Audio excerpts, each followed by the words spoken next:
সবাইকে নতুন বছরের শুভেচ্ছা। প্রথম ক্লাস এটা ফিজিক্সের, না? আমরা প্রথম পত্রের 10ম অধ্যায়ের এমসিকিউ গুলো রিভাইজ করতে চাচ্ছি। প্রথমে আমি কিছু টপিক লিখে রাখছি।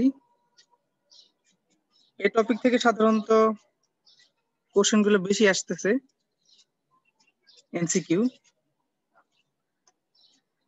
আমার মূল টার্গেট হচ্ছে যে প্রশ্নগুলো গাণিতিক না কিন্তু কিছুটা অনুধাবনমূলক, ওইগুলাকে একটু কভার করা। তোমাদের যে পরীক্ষার কথা ছিল,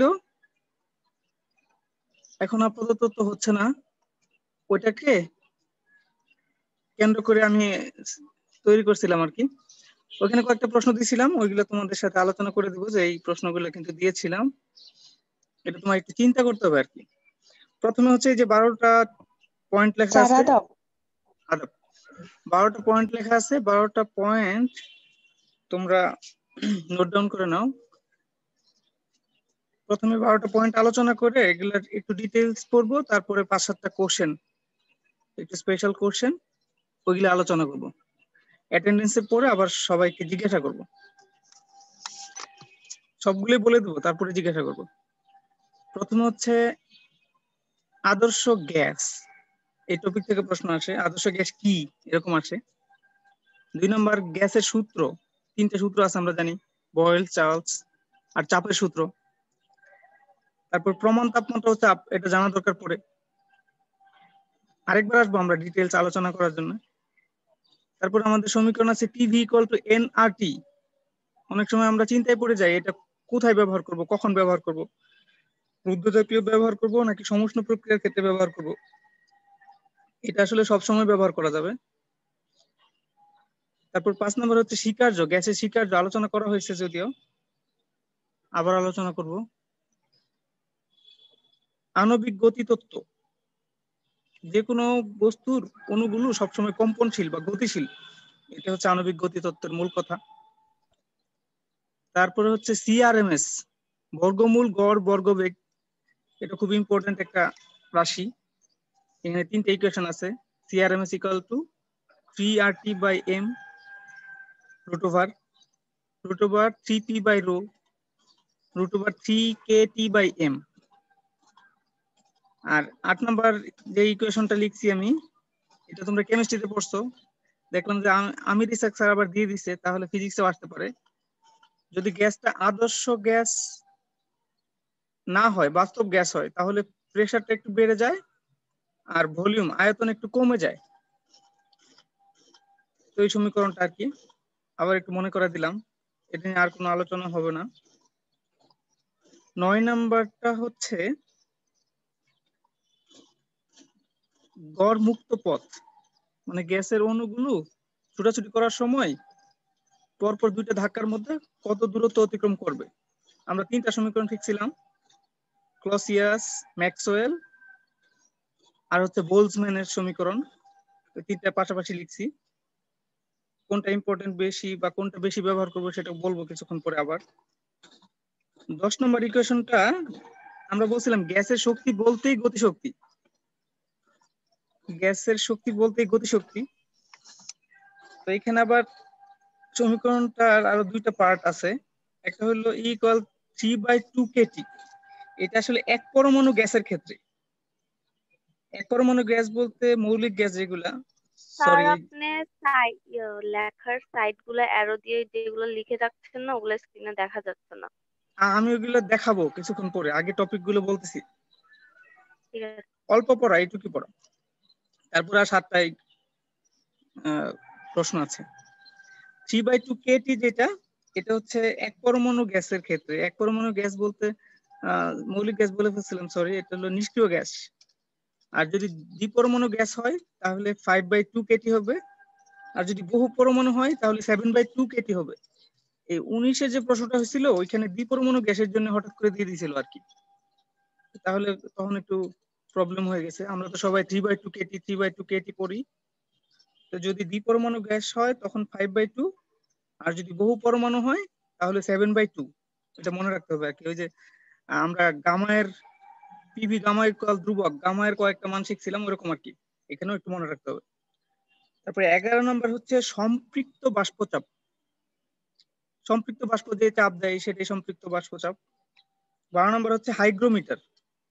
ওই যে সিক্ত ও শুষ্ক দুইটা ভালভ যে থাকে সেটা, এর মাধ্যমে আমরা শিশিরাঙ্ক সহজেই পরিমাপ করতে পারি। ওকে, এখন তাহলে প্রথম 6টা যে বাম পাশের 6টা এটা আরেকটু ডিটেইলস দেখি। আদর্শ গ্যাস কাকে বলে, বা এরকম যদি প্রশ্ন আসে, যে সকল গ্যাস সকল তাপমাত্রায় এই গ্যাসের সূত্রাবলী মেনে চলে।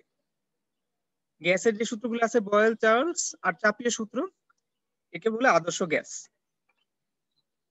গ্যাসের 3টা সূত্র, একটা হলো বয়েলের সূত্র, ভি সমানুপাতিক 1/p, মানে আয়তন চাপের ব্যস্তানুপাতিক যখন টি স্থির থাকে।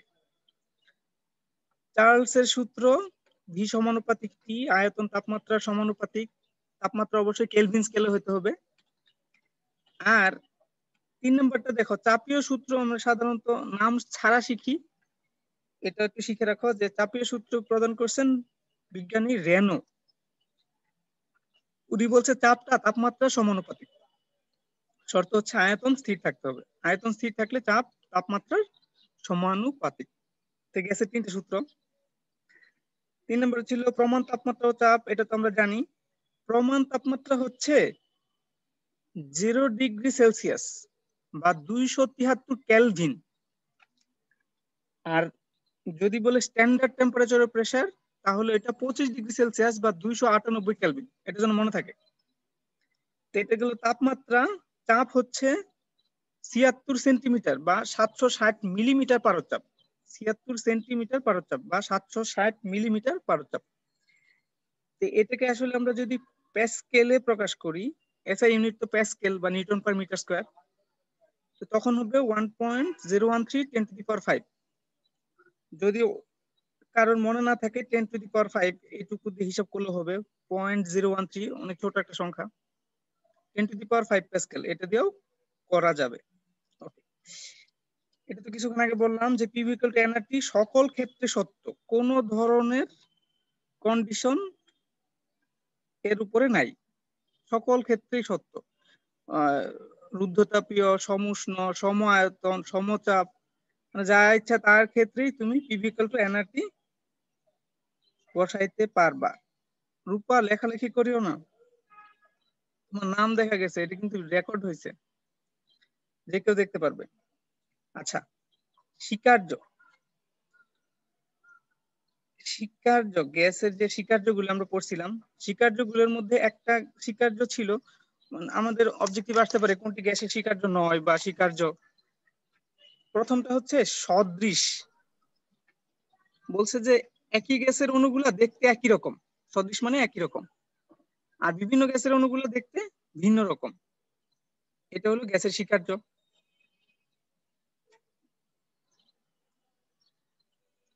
আর এদের মধ্যে যে সংঘর্ষ হইতে থাকে সারাক্ষণ, গ্যাসের অণুগুলো যখন চলাচল করতে থাকে তখন একের পর এক সংঘর্ষ হইতে থাকে, সংঘর্ষগুলো স্থিতিস্থাপক। স্থিতিস্থাপকের অর্থ তোমরা জানো, 9-10 থেকে পড়ে আসতেছো। স্থিতিস্থাপকের অর্থ হচ্ছে সংঘর্ষের কারণে শক্তির কোনো ক্ষয় হয় না। গ্যাসের অণুগুলো যতই নিজেদের মধ্যে ধাক্কাধাক্কি করুক বা সংঘর্ষ ঘটাক, এদের শক্তির কোনো ব্যয় হয় না। শক্তি আগে যা ছিল সংঘর্ষের আগে, সংঘর্ষের পরে তাই থাকে। ভি নগণ্য মানে আয়তনটা নগণ্য। আয়তন নগণ্য বলতে যে পাত্রে রাখা হয় ওই পাত্রের তুলনায় গ্যাসের মোট আয়তন নগণ্য। আর গতিশক্তির স্বীকার্য মানে আমাদের স্বীকার্যের মধ্যে, গ্যাসের স্বীকার্যের মধ্যে আমরা একটা মূল স্বীকার্য এরকম ধরে নেই যে এদের যত শক্তি আছে সব অন্যগুলোর তুলনায় গতিশক্তি অনেক বেশি, অর্থাৎ গতিশক্তি শুধু আছে, অন্যগুলো নাই বললেই চলে। অন্য শক্তিকে আমরা অস্বীকার করি, যে এদের মধ্যে আকর্ষণ বিকর্ষণ, এদের মধ্যে পরমাণুর গঠনের ক্ষেত্রে যে কিছুটা বন্ধন শক্তি, ওইগুলো সহ সব অস্বীকার করি। আমরা বলি যে এদের মধ্যে কোনো আকর্ষণ বিকর্ষণ কাজ করে না, শুধু গতিশক্তি কাজ করে, গতির জন্য যে শক্তি সেটাই কাজ করে, অন্য কিছু কাজ করে না। আচ্ছা, আণবিক গতি তত্ত্ব, এটা তো 19 কেমিস্ট্রি থেকে পড়তেছো, যে সকল অণু গতিশীল বা কম্পনশীল। কঠিন কঠিন পদার্থের ক্ষেত্রে অণুগুলো কম্পনশীল, এটাও গতিশীল, স্থির যেহেতু না। আর তরল বা গ্যাসের ক্ষেত্রে তো গতিশীল, এটা আমরা জানি। তাহলে আণবিক গতি তত্ত্ব থেকে আমরা বলতে পারি সকল অণু গতিশীল। ওকে, 7 নাম্বারটা হচ্ছে মূল গড় বর্গবেগ, সিআরএমএস। তো এখানে তো আর টি এম আমরা জানি, এম হচ্ছে আণবিক ভর, মনে রাখো। 3 উপরে পি, পিটা প্রেসার, নিচে রো, এটা হচ্ছে গ্যাসের ঘনত্ব। আর তৃতীয় যে সমীকরণটা 3kT/M, এই টিটা হচ্ছে বোল্টজম্যান ধ্রুবক। লাস্টের সমীকরণটা আমরা ব্যবহার করব যদি কোনো ক্ষেত্রে জিজ্ঞাসা করা হয় যে এক কন্টেনার গ্যাস আছে, এখানে একটা হাইড্রোজেনের বর্গমূল গড় বর্গবেগ কত, যদি জিজ্ঞাসা করে তখন এই লাস্টেরটা ব্যবহার করব। বোল্টজম্যান ধ্রুবকটা মুখস্থ রাখতে হবে একক সহ, 1.38 × 10⁻³ জুল সেকেন্ড। ওকে, 8 নাম্বার তো বলেছি আগেই। 9 নাম্বারটা হচ্ছে তিনটা সমীকরণের মধ্যে কোনটা ব্যবহার করব, এটা নিয়ে অনেক সময় কনফিউশন হয়। আমরা ম্যাক্সওয়েলেরটা ব্যবহার করব, মাঝখানে √2 যুক্তটা ব্যবহার করব যদি কিছু না বলে দেয়। যদি বলে দেয় যে ক্লসিয়াস অনুসারে করো, তাহলে প্রথমটা। আর যদি বোল্টজম্যান বলে তাহলে লাস্টেরটা। আর কিছু না বললে ম্যাক্সওয়েল, সব সময় কিছু না বললেই ম্যাক্সওয়েল ব্যবহার করব। 10 নাম্বার, এখানে 3, 5, 7 এগুলো হচ্ছে স্বাধীনতার মাত্রা। এগুলোকে বলে স্বাধীনতার মাত্রা। এক পরমাণু গ্যাসের ক্ষেত্রে স্বাধীনতার মাত্রা 3, দ্বিপরমাণু গ্যাসের ক্ষেত্রে স্বাধীনতার মাত্রা 5, আর বহু পরমাণু গ্যাসের ক্ষেত্রে স্বাধীনতার মাত্রা 7। এটা একটু মনে রাখতে হবে। IPhone enter the waiting room, নিজের রোল লিখে নাই। আচ্ছা, সম্পৃক্ত বাষ্পচাপ। সম্পৃক্ত বলতে আমরা জানি যে সর্বোচ্চ স্যাচুরেটেড, সর্বোচ্চ যে পরিমাণ জলীয় বাষ্প তোমার রুম ধারণ করতে পারে বা একটা এলাকা ধারণ করতে পারে, সেটাকেই বলে সম্পৃক্ত বাষ্প। আর সম্পৃক্ত বাষ্প যে চাপ দেয় তাকে বলে সম্পৃক্ত বাষ্পচাপ।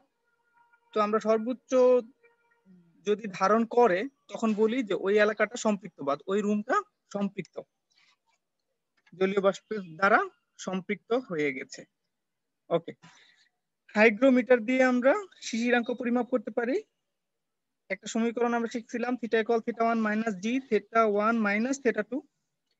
এটা হচ্ছে গ্লেসিয়ারের সূত্র। সূত্র কে দিয়েছে এটা একটু লিখে রাখো, গ্লেসিয়ারের সূত্র। এখানে থেটাটা হচ্ছে শুধু থেটা, যেটা এটাই হচ্ছে আমাদের শিশিরাঙ্ক। θ1 হচ্ছে শুষ্ক বাল্ব। আচ্ছা, আমি তো θ2 কে শুষ্ক লিখছি। θ2 শুষ্ক না, θ2 হচ্ছে সিক্ত, θ1 হচ্ছে শুষ্ক। আর যেটা হচ্ছে গ্লেসিয়ারের ধ্রুবক বা গ্লেসিয়ারের উৎপাদক। ওকে, আমরা খুব সহজেই এটা বের করে ফেলতে পারি। এই ছিল আমাদের কিরকম অবজেক্টিভ আসতে পারে।